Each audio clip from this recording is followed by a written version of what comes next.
ভারতের এক প্রাদেশিক আইন প্রণেতা ভুয়া পরিচয়ে নিজের মেয়েকে বিয়ে দিয়ে প্রতারণার শিকার হওয়ার কথা প্রকাশ করেছেন। অভিযুক্ত ব্যক্তি ও তার পিতা মিথ্যা পরিচয় দিয়ে প্রতারণার জালে ফেলে ওই বিয়ে সম্পন্ন করেছিলেন। বিয়ের সময় নিজেদের বিশাল ব্যবসায়ী ও প্রতিষ্ঠিত পরিবার হিসেবে পরিচয় দিয়ে অতীত ইতিহাস সম্পূর্ণ গোপন রাখা হয়।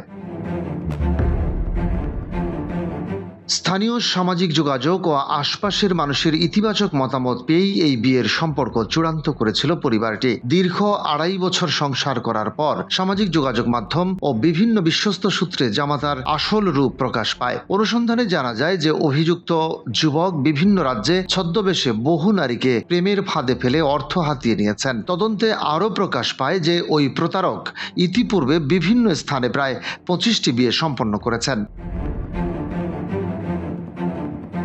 সত্য প্রকাশের পর আইন প্রণেতা তার মেয়েকে নিজের বাড়িতে ফিরিয়ে এনে পরিবারের সমস্ত ব্যক্তিগত সম্পর্ক বিচ্ছিন্ন করেছেন।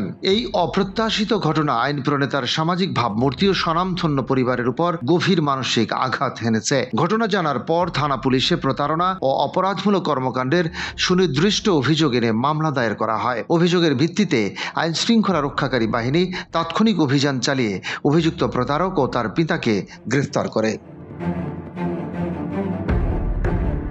অপরাধীদের সর্বোচ্চ শাস্তি ও উপযুক্ত বিচার নিশ্চিত করার দাবিতে সামাজিক মাধ্যমে সরব হয়েছেন ওই জনপ্রতিনিধি। রাজ্য পুলিশ জানিয়েছে যে গ্রেফতারকৃত ব্যক্তিদের বিরুদ্ধে আইনানুগ ব্যবস্থার পাশাপাশি কঠোর অনুসন্ধান অব্যাহত রয়েছে। অভিযুক্ত ব্যক্তিদের প্রতারণার জালে আরও কত নারী ক্ষতিগ্রস্ত হয়েছেন তা খতিয়ে দেখতে উচ্চ পর্যায়ের তদন্ত চলছে। সব মিলিয়ে একজন জনপ্রতিনিধির পরিবারের সাথে ঘটা এই বিরল প্রতারণার ঘটনা রাজ্য জুড়ে ব্যাপক চাঞ্চল্য সৃষ্টি করেছে। ডেস্ক রিপোর্ট, বাংলাবাজার পত্রিকা।